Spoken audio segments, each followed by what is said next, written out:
Bonjour à toutes et à tous, bienvenue dans votre entretien de la matinale. Ravi de vous retrouver comme chaque matin aujourd'hui pour parler du projet de loi de finances 2017. Il a été déposé le 20 octobre dernier à la Chambre des représentants et les députés ont maintenant 30 jours pour le discuter, le critiquer ou l'amender. L'occasion pour nous de revenir sur ce projet de loi de finances, quelles sont les grandes orientations qui y sont définies, sur quel levier de croissance ce projet de loi de finances table-t-il. Pour répondre à ces questions avec nous, nous recevons ce matin Monsieur Mehdi El Fakir. Bienvenue, merci d'avoir répondu à notre invitation. Monsieur El Fakir, vous êtes économiste, vous êtes expert comptable, vous êtes commissaire au compte, et vous êtes consultant en stratégie et risque management. Alors, avant d'entrer dans les détails du contenu de ce projet de loi de finances, est-ce qu'on peut juste revenir sur son calendrier, à partir de quand, quelle est la procédure à suivre, à partir de quand il est établi et avec quels acteurs sont impliqués dans sa mise en œuvre et dans sa préparation surtout? Alors, la production et les délibérations et la discussion du projet de loi de finances est cadrée par la loi organique des finances, qui prévoit dans un premier temps une note de cadrage établie par le chef du gouvernement, qui est généralement adressée aux différents départements ministériels vers début août, après quoi c'est en quelque sorte ces opérateurs, ces partenaires ou ces contreparties ont pratiquement une soixantaine de jours pour communiquer leurs propositions en matière de budget en l'occurrence sectoriel. Les ministères. Exactement, les ministères et les organismes qui sont financés directement par l'État, les collectivités locales en l'occurrence, ont pratiquement une soixantaine de jours pour communiquer leurs demandes budgétaires, leurs besoins à la direction du budget qui centralise ces demandes et ces expressions de besoins pour, in fine, établir un projet qui, par la suite, soumet à l'appréciation tout d'abord de conseil, plutôt des ministres, avant qu'il soit par la suite soumis au Parlement, que ce soit les deux chambres, Chambre des représentants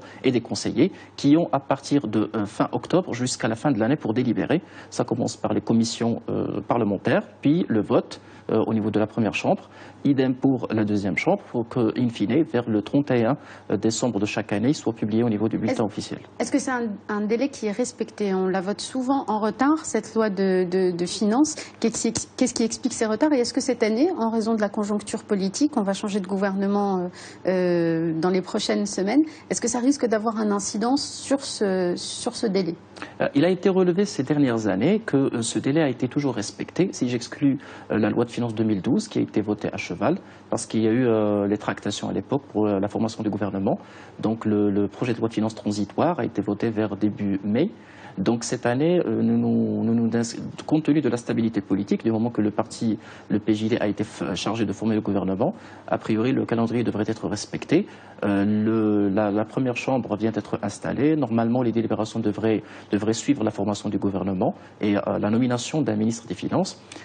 Toutes les, je dirais un petit peu, les garanties ont été données pour respecter ce délai, ce calendrier. Donc a priori, il devrait y avoir un respect, mais sinon il devrait y avoir un flottement.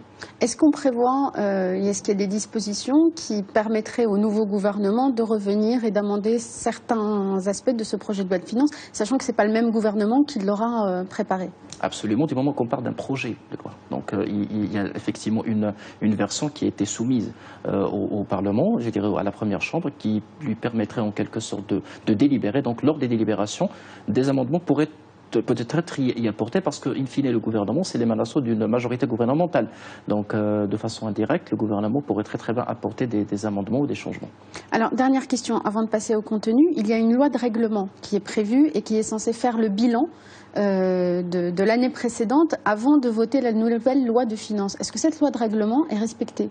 Est-ce qu'on fait le bilan de ce qui s'est passé avant de voter un nouveau projet de loi de finances? C'est l'une des changements majeurs de la nouvelle loi organique des finances, dont la mise en œuvre et le déploiement est prévu sur un calendrier de 5 ans. Donc ça devrait en quelque sorte être mis en place à compter de l'année prochaine.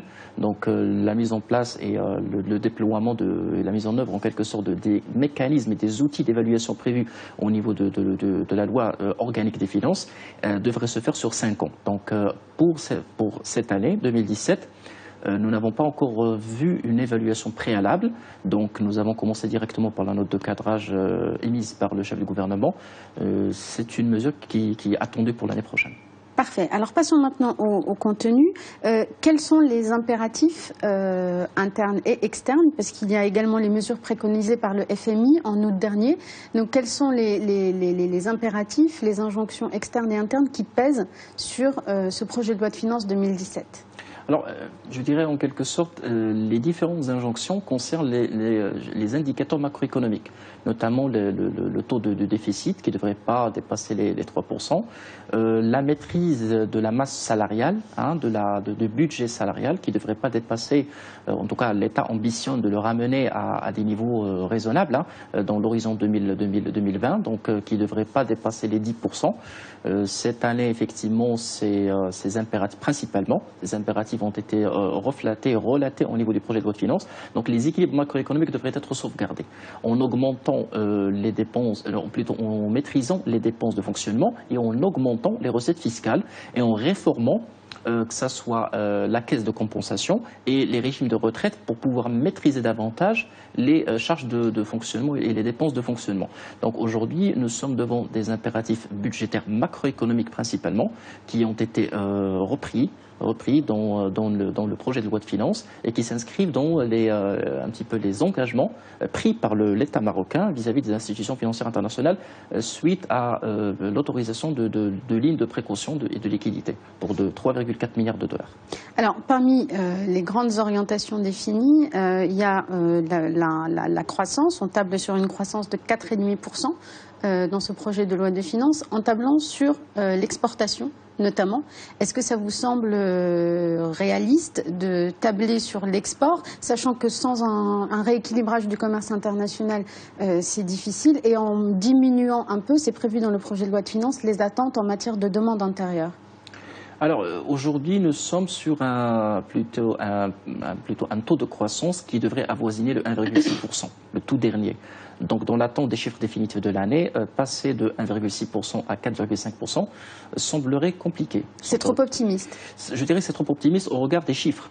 Sauf si nous nous inscrivons sur une dynamique qui devrait permettre au Maroc de vraiment de passer, de dépasser. Parce que le problème, c'est le 4,5%, c'est plutôt un engagement vis-à-vis des institutions financières internationales, plutôt qu'un chiffre qui est en quelque sorte réalisable à très court terme. Nous sommes sur 1,6%. Alors je vois mal personnellement comment on pourrait passer de 1,6 à 4,5 en un si peu de temps, sauf si les mesures qui ont été vraiment prises ou planifiées ont vu un petit peu de dynamiser le plan d'accélération industrielle et l'accélération des mesures d'incitation pour que notre modèle économique passe d'un modèle basé principalement sur une agriculture elle-même dépendante d'une pluviométrie qui est malheureusement imprévisible à un modèle économique industriel exportateur. C'est un des axes de ce projet de loi de finances, c'est de miser à la fois sur l'export et sur le développement du tissu industriel. Alors en matière fiscale, dans ce projet de loi de finances, quelles sont les mesures prises pour encourager l'investissement dans le secteur privé et surtout pour les industries? Alors, les principaux... Est-ce qu'il y a des changements majeurs? Je dirais oui, dans la mesure où nous allons assister à ce qu'on pourrait considérer comme les prémices d'une fiscalité de groupe, dans la mesure où le projet de loi de finances 2017 prévoit un régime fiscal spécifique pour les groupes, en garantissant une neutralité fiscale du transfert de biens d'investissement. Donc c'est une mesure qui devrait encourager l'appui des maisons mères à leurs filiales, notamment pour les groupes industriels. Donc le transfert de biens d'investissement d'une maison mère à une filiale, à condition qu'il détient cette filiale à hauteur de 95%, est garanti. Deuxième mesure, c'est l'exonération de l'IS pendant les 5 premières années pour une société industrielle. C'est une mesure phare qui devrait permettre en quelque sorte d'encourager, quelle que soit la domiciliation fiscale. Contrairement à ce qui se passait auparavant, il y avait des zones qui avaient une fiscalité appropriée, une fiscalité un peu différente du droit commun. Aujourd'hui, le fait d'être une société industrielle nouvellement créée donne droit à une carotte fiscale qui est une exonération de 5 ans. Et en dernier, il y a aussi l'exonération de la TVA de 36 mois qui était réservée uniquement aux sociétés nouvellement créées. Aujourd'hui, cette exonération de TVA sur les biens d'investissement est garantie pour les sociétés qui existent déjà, à condition qu'ils réalisent un projet d'investissement dépassant 100 millions de dirhams. Donc il y a de réelles mesures fiscales incitatives pour accompagner le développement du tissu industriel. Absolument, dans l'attente un petit peu de la réaction des opérateurs industriels, que ce soit au Maroc ou à l'étranger, des investisseurs étrangers, et d'une évaluation un petit peu de la pertinence de chaque mesure. Ceci est prévu certainement en 2017 parce que c'est un engagement du gouvernement d'accélérer un petit peu le soutien pour ce secteur industriel. Et l'objectif, comme je l'expliquais, c'est un objectif macroéconomique, c'est de faire en sorte que le modèle économique national marocain soit un modèle basé sur une industrie exportatrice. Est-ce qu'en général ça marche, ces mesures incitatives, là où elles sont pratiquées? Est-ce qu'il y a une véritable différence observable? Alors, c'est compliqué de répondre à cette question actuellement dans l'attente d'une évaluation chiffrée. Où effectivement, c'est des mesures qui ont été minutieusement étudiées par la Direction générale des impôts, parce que c'est une transposition en quelque sorte d'une orientation de l'État. Maintenant, nous attendons la réaction des industriels et des opérateurs économiques. Mais sincèrement, les industriels marocains sont preneurs pour de telles mesures, dans la mesure où ça devrait leur permettre un petit peu de booster leur investissement et un petit peu renforcer, bétonner leur renforcement sur le plan marocain et peut-être aussi sur le plan régional. Dernière question, vous avez évoqué tout à l'heure la maîtrise des masses salariales, notamment dans l'administration, évidemment l'administration publique. Est-ce que ça va avoir une incidence sur ce projet de loi de finances, toutes ces mesures auxquelles on assiste actuellement, notamment dans l'éducation nationale? Il y a une opération de recrutement de nouveaux enseignants, alors qu'en même temps le projet de loi de finances prévoit une réduction de la masse.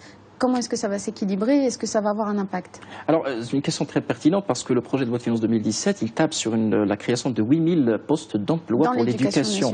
Maintenant, cette mesure... Alors, entre 2007 et 2016, juste un chiffre, 66% des emplois créés l'ont été dans l'éducation nationale. 66%. Tout à fait, parce qu'il s'agit là d'une orientation du gouvernement. Certainement, il y aura une incidence parce que recruter 10 000 personnes supplémentaires, ou peut-être c'est les 10 000 personnes, peut-être qu'ils vont reprendre les 8 000 postes déjà prévus au niveau du projet de loi de finances 2017, aurait certainement une incidence sur la masse salariale. Donc effectivement, il devrait y avoir une incidence. Maintenant, il faut attendre un peu les derniers chiffres peut-être, ou la dernière mouture de la loi de finances qui devrait être votée et publiée, qui devrait éventuellement reprendre un petit peu ce changement. Dernière question en 30 secondes. La régionalisation avancée, qui est un des grands chantiers du Maroc d'aujourd'hui, que prévoit la loi de finances pour accompagner le développement des régions?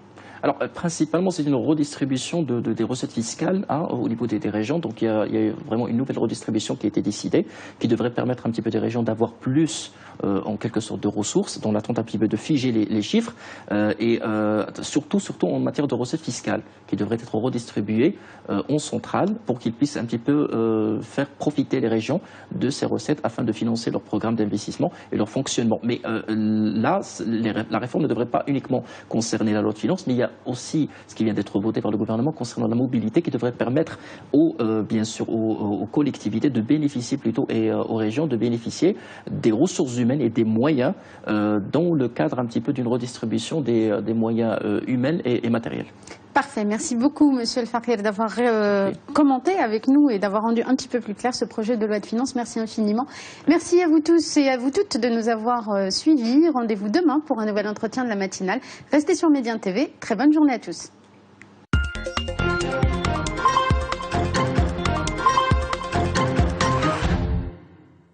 Bonjour à toutes et à tous, bienvenue dans votre entretien de la matinale. Ravi de vous retrouver comme chaque matin aujourd'hui pour parler du projet de loi de finances 2017. Il a été déposé le 20 octobre dernier à la Chambre des représentants et les députés ont maintenant 30 jours pour le discuter, le critiquer ou l'amender. L'occasion pour nous de revenir sur ce projet de loi de finances, quelles sont les grandes orientations qui y sont définies, sur quel levier de croissance ce projet de loi de finances table-t-il. Pour répondre à ces questions avec nous, nous recevons ce matin Monsieur Mehdi El Fakhir. Bienvenue, merci d'avoir répondu à notre invitation. Monsieur El Fakhir, vous êtes économiste, vous êtes expert comptable, vous êtes commissaire au compte, et vous êtes consultant en stratégie et risque management. Alors, avant d'entrer dans les détails du contenu de ce projet de loi de finances, est-ce qu'on peut juste revenir sur son calendrier, à partir de quand, quelle est la procédure à suivre, à partir de quand il est établi et avec quels acteurs sont impliqués dans sa mise en œuvre et dans sa préparation surtout? Alors, la production et les délibérations et la discussion du projet de loi de finances est cadrée par la loi organique des finances, qui prévoit dans un premier temps une note de cadrage établie par le chef du gouvernement, qui est généralement adressée aux différents départements ministériels vers début août, après quoi c'est en quelque sorte ces opérateurs, ces partenaires ou ces contreparties ont pratiquement une soixantaine de jours pour communiquer leurs propositions en matière de budget sectoriel. Les ministères. Exactement, les ministères et les organismes qui sont financés directement par l'État, les collectivités locales en l'occurrence, ont pratiquement une soixantaine de jours pour communiquer leurs demandes budgétaires, leurs besoins à la direction du budget qui centralise ces demandes et ces expressions de besoins pour, in fine, établir un projet qui, par la suite, soumet à l'appréciation tout d'abord de conseil, plutôt des ministres, avant qu'il soit par la suite soumis au Parlement, que ce soit les deux chambres, Chambre des représentants et des conseillers, qui ont à partir de fin octobre jusqu'à la fin de l'année pour délibérer. Ça commence par les commissions parlementaires, puis le vote au niveau de la première chambre, idem pour la deuxième chambre, pour que, in fine, vers le 31 décembre de chaque année, il soit publié au niveau du bulletin officiel. Est-ce que c'est un délai qui est respecté? On la vote souvent en retard, cette loi de finances. Qu'est-ce qui explique ces retards? Et est-ce que cette année, en raison de la conjoncture politique, on va changer de gouvernement dans les prochaines semaines, est-ce que ça risque d'avoir une incidence sur ce délai? Il a été relevé ces dernières années que ce délai a été toujours respecté, si j'exclus la loi de finances 2012 qui a été votée à cheval, parce qu'il y a eu les tractations à l'époque pour la formation du gouvernement. Donc le projet de loi de finances transitoire a été voté vers début mai. Donc cette année, compte tenu de la stabilité politique, du moment que le PJD a été chargé de former le gouvernement, a priori le calendrier devrait être respecté. La première chambre vient d'être installée. Normalement, les délibérations devraient suivre la formation du gouvernement et la nomination d'un ministre des Finances. Toutes les, je dirais un petit peu, les garanties ont été données pour respecter ce délai, ce calendrier. Donc a priori, il devrait y avoir un respect, mais sinon il devrait y avoir un flottement. Est-ce qu'on prévoit, est-ce qu'il y a des dispositions qui permettraient au nouveau gouvernement de revenir et d'amender certains aspects de ce projet de loi de finances, sachant que ce n'est pas le même gouvernement qui l'aura préparé? Absolument, du moment qu'on parle d'un projet de loi. Donc il y a effectivement une version qui a été soumise au Parlement, je dirais à la première chambre, qui lui permettrait en quelque sorte de délibérer. Donc lors des délibérations, des amendements pourraient peut-être y apporter parce que, in fine, le gouvernement, c'est l'émanation d'une majorité gouvernementale. Donc, de façon indirecte, le gouvernement pourrait très bien apporter des amendements ou des changements. Alors, dernière question, avant de passer au contenu, il y a une loi de règlement qui est prévue et qui est censée faire le bilan de l'année précédente avant de voter la nouvelle loi de finances. Est-ce que cette loi de règlement est respectée? Est-ce qu'on fait le bilan de ce qui s'est passé avant de voter un nouveau projet de loi de finances? C'est l'une des changements majeurs de la nouvelle loi organique des finances, dont la mise en œuvre et le déploiement est prévu sur un calendrier de 5 ans. Donc ça devrait en quelque sorte être mis en place à compter de l'année prochaine. Donc la mise en place et le déploiement et la mise en œuvre en quelque sorte des mécanismes et des outils d'évaluation prévus au niveau de la loi organique des finances devrait se faire sur 5 ans. Donc pour cette année 2017, nous n'avons pas encore vu une évaluation préalable, donc nous avons commencé directement par la note de cadrage émise par le chef du gouvernement. C'est une mesure qui est attendue pour l'année prochaine. Parfait. Alors passons maintenant au contenu. Quels sont les impératifs internes et externes? Parce qu'il y a également les mesures préconisées par le FMI en août dernier. Donc quels sont les impératifs, les injonctions externes et internes qui pèsent sur ce projet de loi de finances 2017? Alors, je dirais en quelque sorte, les différentes injonctions concernent les indicateurs macroéconomiques, notamment le taux de déficit qui ne devrait pas dépasser les 3%, la maîtrise de la masse salariale, du budget salarial qui ne devrait pas dépasser, en tout cas l'État ambitionne de le ramener à des niveaux raisonnables dans l'horizon 2020, donc qui ne devrait pas dépasser les 10%. Cette année, effectivement, ces impératifs, principalement, les impératifs ont été relatés au niveau du projet de loi de finances. Donc les équilibres macroéconomiques devraient être sauvegardés en augmentant les dépenses, plutôt en maîtrisant les dépenses de fonctionnement et en augmentant les recettes fiscales et en réformant que ce soit la caisse de compensation et les régimes de retraite pour pouvoir maîtriser davantage les charges de fonctionnement et les dépenses de fonctionnement. Donc aujourd'hui, nous sommes devant des impératifs budgétaires macroéconomiques principalement qui ont été repris dans le projet de loi de finances et qui s'inscrivent dans un petit peu les engagements pris par l'État marocain vis-à-vis des institutions financières internationales suite à l'autorisation de lignes de précaution et de liquidité pour de 3,4 milliards de dollars. Alors, parmi les grandes orientations définies, il y a la croissance. On table sur une croissance de 4,5% dans ce projet de loi de finances, en tablant sur l'exportation notamment. Est-ce que ça vous semble réaliste de tabler sur l'export, sachant que sans un rééquilibrage du commerce international, c'est difficile, et en diminuant un peu, c'est prévu dans le projet de loi de finances, les attentes en matière de demande intérieure? Alors aujourd'hui, nous sommes sur plutôt un taux de croissance qui devrait avoisiner le 1,6%, le tout dernier. Donc dans l'attente des chiffres définitifs de l'année, passer de 1,6% à 4,5% semblerait compliqué. C'est trop optimiste. Je dirais que c'est trop optimiste au regard des chiffres. Sauf si nous nous inscrivons sur une dynamique qui devrait permettre au Maroc de vraiment de passer, de dépasser. Parce que le problème, c'est le 4,5%, c'est plutôt un engagement vis-à-vis des institutions financières internationales, plutôt qu'un chiffre qui est en quelque sorte réalisé à très court terme. Nous sommes sur 1,6%. Alors je vois mal personnellement comment on pourrait passer de 1,6 à 4,5 en un si peu de temps, sauf si les mesures qui ont été vraiment prises ou planifiées ont vu un petit peu de dynamiser le plan d'accélération industrielle et l'accélération des mesures d'incitation pour que notre modèle économique passe d'un modèle basé principalement sur une agriculture elle-même dépendante d'une pluviométrie qui est malheureusement imprévisible à un modèle économique industriel exportateur. C'est un des axes de ce projet de loi de finances, c'est de miser à la fois sur l'export et sur le développement du tissu industriel. Alors en matière fiscale, dans ce projet de loi de finances, quelles sont les mesures prises pour encourager l'investissement dans le secteur privé et surtout pour les industries? Alors, les principaux... Est-ce qu'il y a des changements majeurs? Je dirais oui, dans la mesure où nous allons assister à ce qu'on pourrait considérer comme les prémices d'une fiscalité de groupe, dans la mesure où le projet de loi de finances 2017 prévoit un régime fiscal spécifique pour les groupes, en garantissant une neutralité fiscale du transfert de biens d'investissement. Donc c'est une mesure qui devrait encourager l'appui des maisons mères à leurs filiales, notamment pour les groupes industriels. Donc le transfert de biens d'investissement d'une maison mère à une filiale, à condition qu'il détient cette filiale à hauteur de 90%, à 95%, pardon, est garanti. Deuxième mesure, c'est l'exonération de l'IS pendant les 5 premières années pour une société industrielle.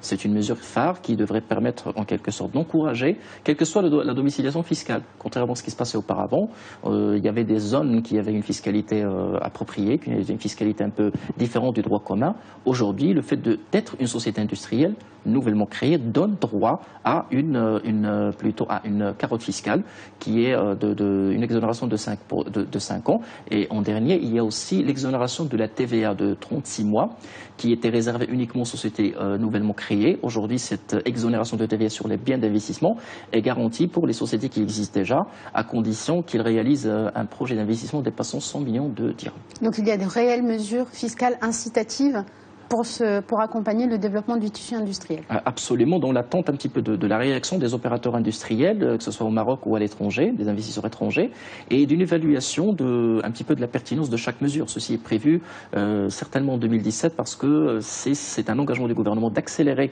un petit peu le soutien pour ce secteur industriel. Et l'objectif, comme je l'expliquais, c'est un objectif macroéconomique, c'est de faire en sorte que le modèle économique national marocain soit un modèle basé sur une industrie exportatrice. Est-ce qu'en général, ça marche, ces mesures incitatives, là où elles sont pratiquées? Est-ce qu'il y a une véritable différence observable? Alors, c'est compliqué de répondre à cette question actuellement dans l'attente d'une évaluation chiffrée.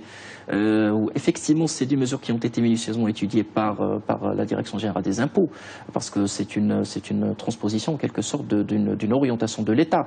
Maintenant, nous attendons la réaction des industriels et des opérateurs économiques. Mais sincèrement, les industriels marocains sont preneurs pour de telles mesures, dans la mesure où ça devrait leur permettre un petit peu de booster leur investissement et un petit peu bétonner leur renforcement sur le plan marocain et peut-être aussi sur le plan régional. Dernière question, vous avez évoqué tout à l'heure la maîtrise des masses salariales, notamment dans l'administration, évidemment l'administration publique. Est-ce que ça va avoir une incidence sur ce projet de loi de finances, toutes ces mesures auxquelles on assiste actuellement, notamment dans l'éducation nationale? Il y a une opération de recrutement de nouveaux enseignants, alors qu'en même temps le projet de loi de finances prévoit une réduction de la masse. Comment est-ce que ça va s'équilibrer? Est-ce que ça va avoir un impact? Alors, c'est une question très pertinente parce que le projet de loi de finances 2017, il tape sur la création de 8000 postes d'emploi pour l'éducation. Maintenant, cette mesure... Alors, entre 2007 et 2016, juste un chiffre, 66% des emplois créés l'ont été dans l'éducation nationale. 66%. Tout à fait, parce qu'il s'agit là d'une orientation du gouvernement. Certainement, il y aura une incidence parce que recruter 10 000 personnes supplémentaires, ou peut-être c'est les 10 000 personnes, peut-être qu'ils vont reprendre les 8 000 postes déjà prévus au niveau du projet de loi de finances 2017, aurait certainement une incidence sur la masse salariale. Donc effectivement, il devrait y avoir une incidence. Maintenant, il faut attendre un peu les derniers chiffres peut-être, ou la dernière mouture de la loi de finances qui devrait être votée et publiée, qui devrait éventuellement reprendre un petit peu ce changement. Dernière question en 30 secondes.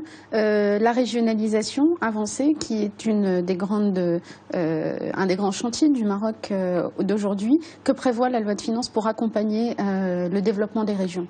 Alors, principalement, c'est une redistribution des recettes fiscales au niveau des régions. Donc, il y a vraiment une nouvelle redistribution qui a été décidée, qui devrait permettre un petit peu des régions d'avoir plus, en quelque sorte, de ressources, dans l'attente un petit peu de figer les chiffres, et surtout en matière de recettes fiscales, qui devraient être redistribuées en centrale pour qu'ils puissent un petit peu faire profiter les régions de ces recettes afin de financer leur programme d'investissement et leur fonctionnement. Mais là, la réforme ne devrait pas uniquement concerner la loi de finances, mais il y a aussi ce qui vient d'être voté par le gouvernement concernant la mobilité qui devrait permettre bien sûr aux collectivités de bénéficier plutôt et aux régions de bénéficier des ressources humaines et des moyens dans le cadre un petit peu d'une redistribution des moyens humains et matériels. Parfait. Merci beaucoup, Monsieur El Fakhir, d'avoir commenté avec nous et d'avoir rendu un petit peu plus clair ce projet de loi de finances. Merci infiniment. Merci à vous tous et à vous toutes de nous avoir suivis. Rendez-vous demain pour un nouvel entretien de la matinale. Restez sur Médien TV. Très bonne journée à tous.